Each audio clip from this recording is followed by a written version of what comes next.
بسم الله الرحمن الرحيم الحمد لله رب العالمين الرحمن الرحيم مالك يوم الدين إياك نعبد وإياك نستعين اهدنا الصراط المستقيم صراط الذين أنعمت عليهم غير المغضوب عليهم ولا الضالين آمين. This is the fourth episode of our series. This reason which inshallah ta'ala we're going to spend some time with Quran.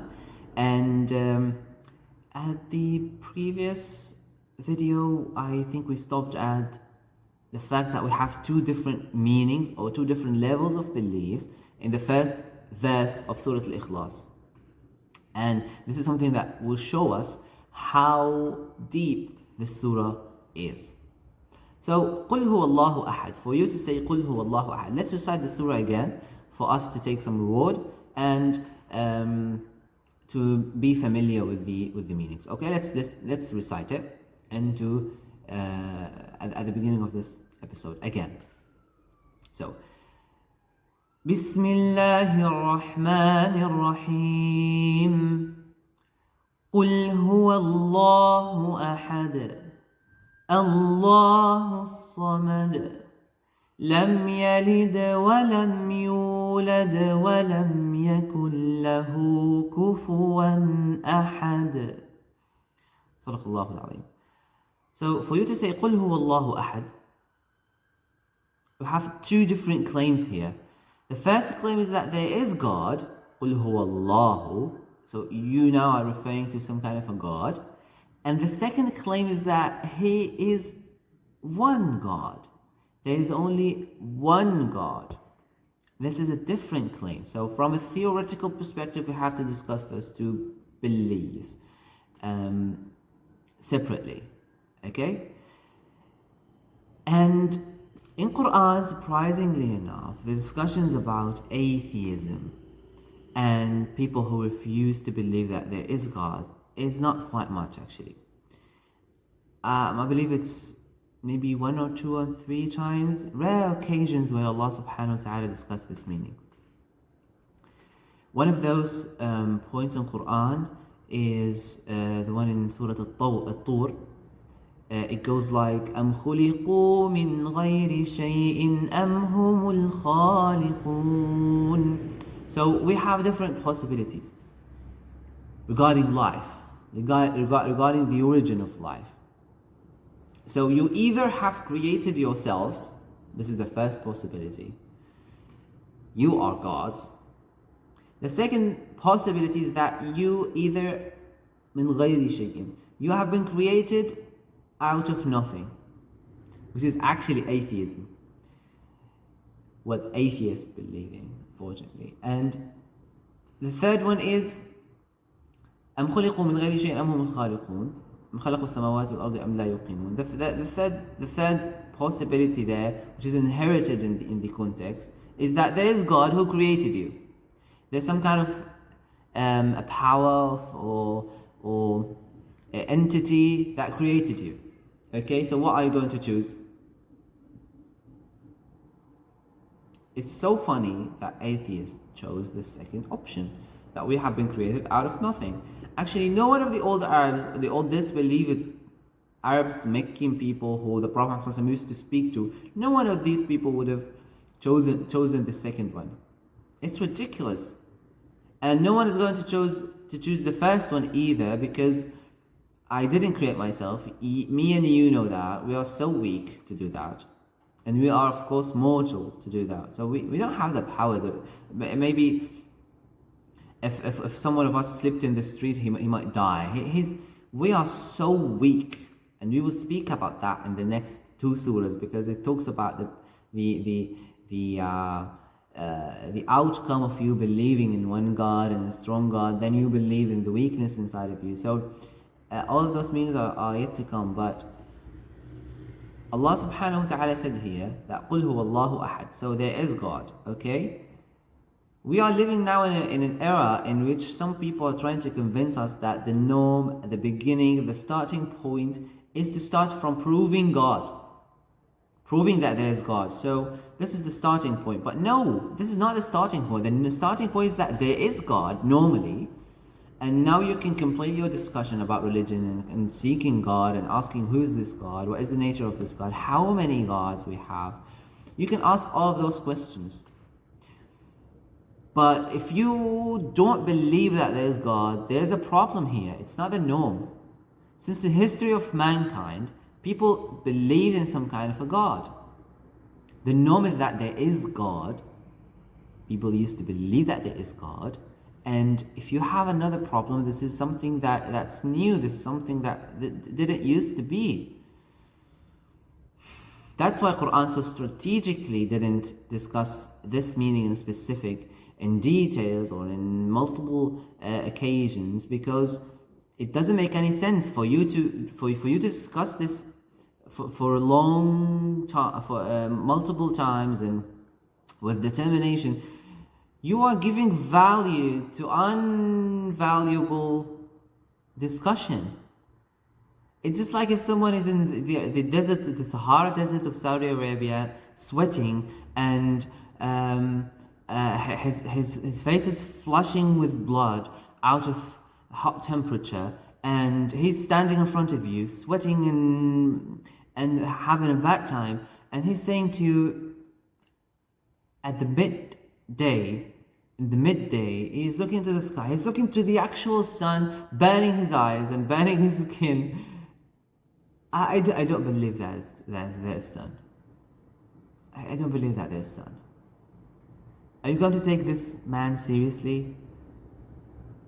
Are you going to stand with him under the sun for hours trying to convince him that there's sun? You're going just to move on to some shadow and have some drink and watching this insane man standing in the sun sweating, and he's asking about the sun. This is actually a very superficial example regarding how arrogant and how ignorant those people are who denounce or who want to prove that Allah subhanahu wa ta'ala exists. This does not mean that we will not discuss this, or this does not mean that you don't have to ask about a proof for that, but at least know that this is not the norm. Recognize this, and don't show the situation to me just like I am the stupid one here who is believing in God, and you are the wise one, you are the one who is relying on science, and you are. We will see how science denounced atheism from the first place, but it's not actually about science, it's about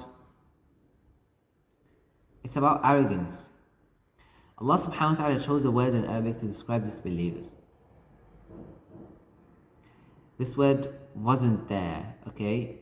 The word kafir used to describe the farmer, because the farmer used to cover seeds in the soil. So actually the root, we have a similar root in Arabic and in English, cover and yakfur. Both means that you are covering something, okay? So a farmer used to cover seeds in the soil, put them in the soil and then cover them with the soil. So they used to call him a kafir. Allah subhanahu wa ta'ala chose this meaning to describe disbelievers. Why? Because they are covering the truth which is already in their hearts. Did you get it? The truth is in the heart of every human being, but they are covering it. No one of those atheists, if he was walking in a desert and he saw an iPhone on the ground, no one of those people is going to think deep in his heart that maybe this is a normal nature, something in billions and billions of years, grains of sand and dust combined to each other after a lot of trials, and then they produced those with the sun and with the wind and with different atmosphere changes and so on. They produced different pieces of an iPhone, and then over the next billion of years, those pieces of iPhone will combine to each other to produce an iPhone. And then he see the iPhone is open, and he sees a poetry, a perfect poetry, well structured, so beautiful and touching poetry. No one is going to say that this iPhone came out of nowhere. Deep in his heart is going to believe that someone has dropped it, and someone has just dropped it because there's a poetry there and the screen is on. The screen is on. So he would say that, yes, he would start looking for the owners and so on. If he was sitting in his house and he heard, for example, the fire alarm, he would not say that this is someone smoking, even though, yes, sometimes maybe 30 or 40% of fire alarms, when they are when they are on, okay, maybe 30 or 40%, there are some normal things, just someone is cooking or someone is smoking, for example.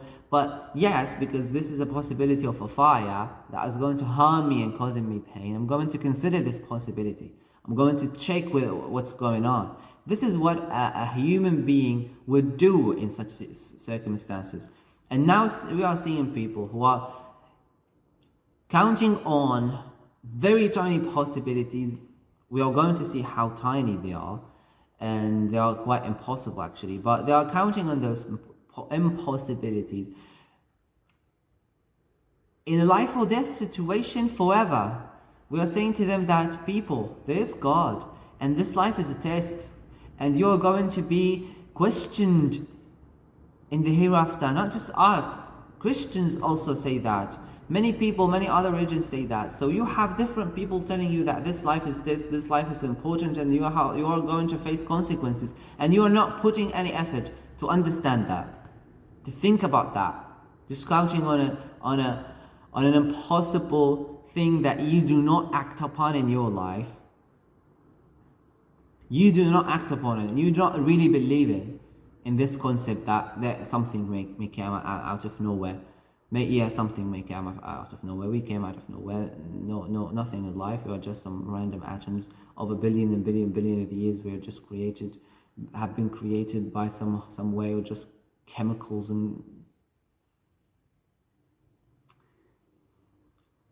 you are talking to someone who's sweating midday in the Sahara Desert, and he wants proof that there's sun above his head.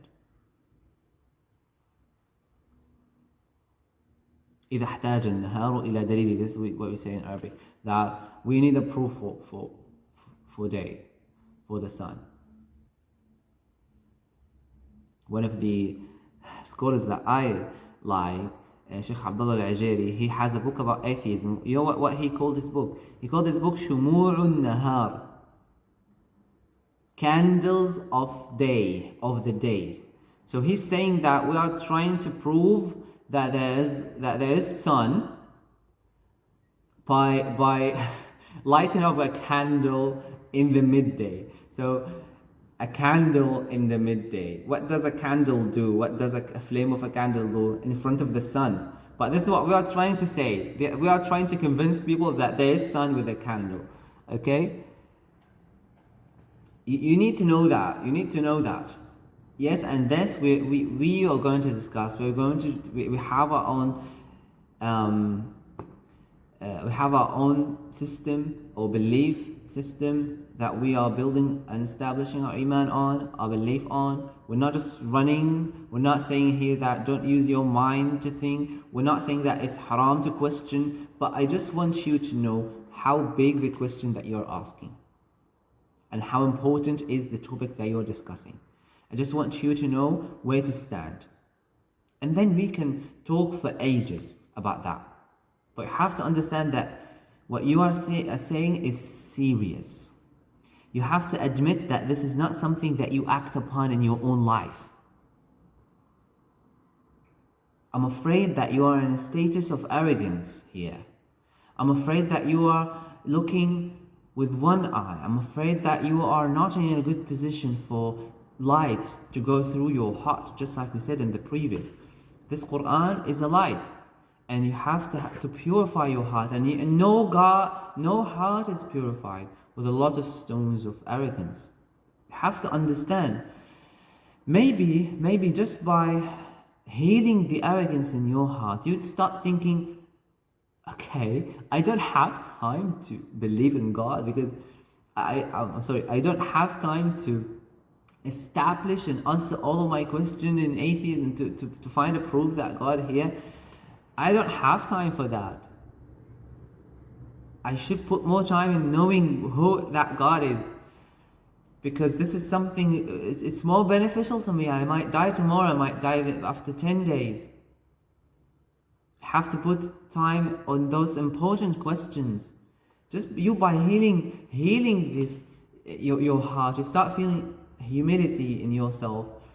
And you say to yourself, okay, it does make sense. If I was sitting, if I was sitting in my house and I saw alone and I hear someone walking upstairs, I'd not say that this is by chance. I'm going to check, because he might steal something, he might cause me harm.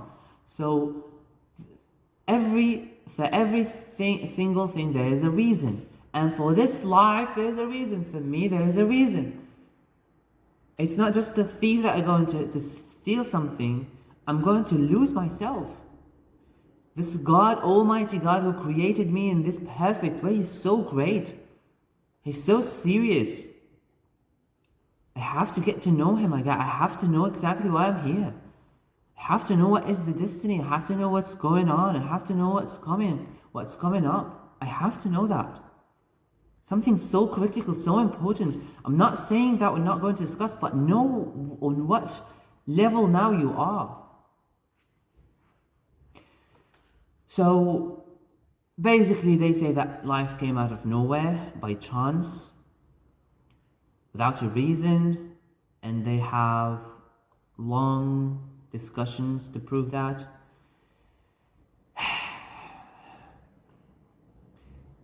And a single functional protein in our bodies destroy all of their arguments. Scientists say that. So we have atoms in life, okay? We have atoms, tiny atoms, and tiny atoms, when they are combined to each other, they produce a tiny molecule. And tiny molecule with tiny molecule with tiny molecule, they producing another big molecule, at the end, there's something called amino acids. And amino acids, when they combine to each other also, another sequence, they produce proteins. And proteins are the first element of life. There's no life without proteins. There's no human beings without no proteins. So let's talk about facts. Scientists say that for chance, the chance of a single functional protein to be produced randomly equals 10 to the power of minus 195. You might not know and not consider, not recognize how big this number is, unless I told you that the estimated number of atoms, I'm not talking about planets in the universe, I'm talking about atoms in the observable universe, is 10 to the power of what? What do you think? We said that 10 to the power of minus 195 is the possibility of a random reaction which will lead to a single functional protein in our bodies. So let's imagine that this world was a big ball of atoms, and we left this ball for billions of years.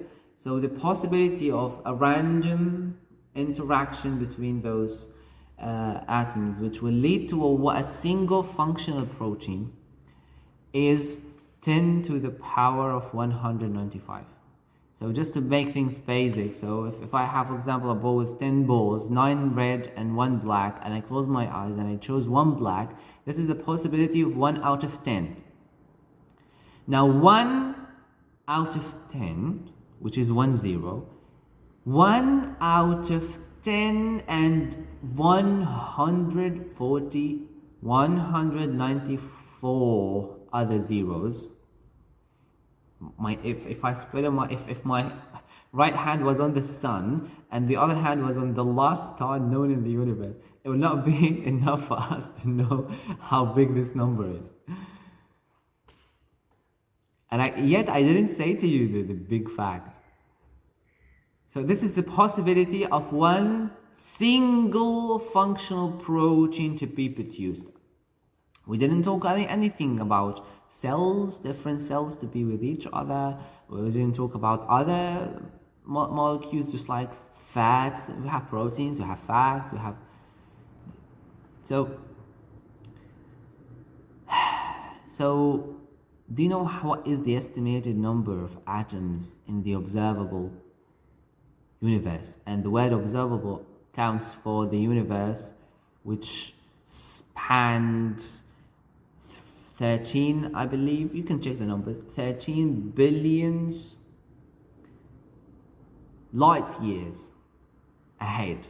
Every star, everything there, every huge thing there, all of this number of the atoms in the observable universe is 10 to the power of 80.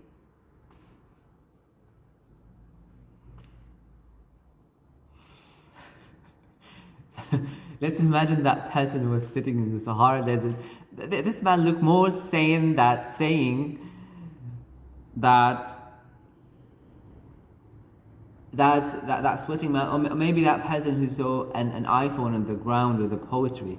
Okay, so that man, if he said that this iPhone came out of nowhere or came out randomly by those grains of sands over billions of years, this man makes more sense than saying that this one functional protein came out of nowhere, because this is a...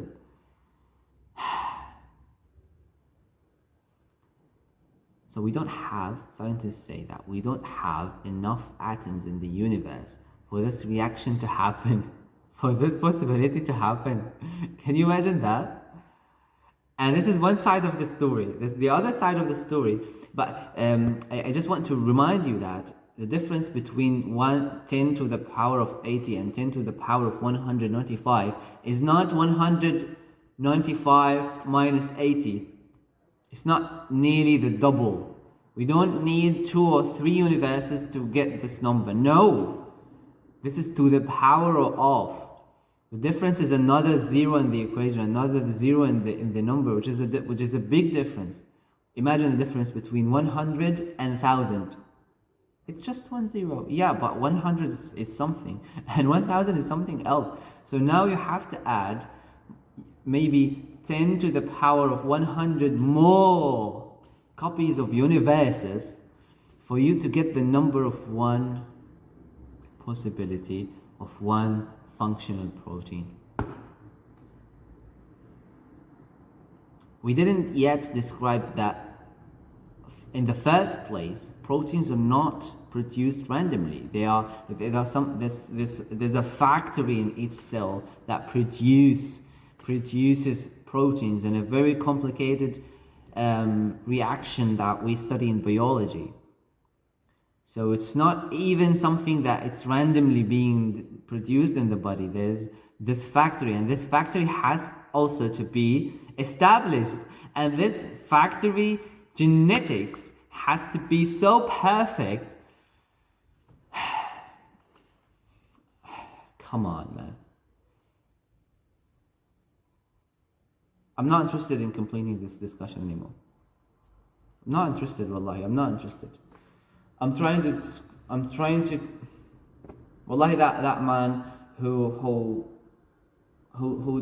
refused that there's sun above his head is now he looked very so sane to me. He's so sane. He's a good man, Allah. He's a good man. He's a good man.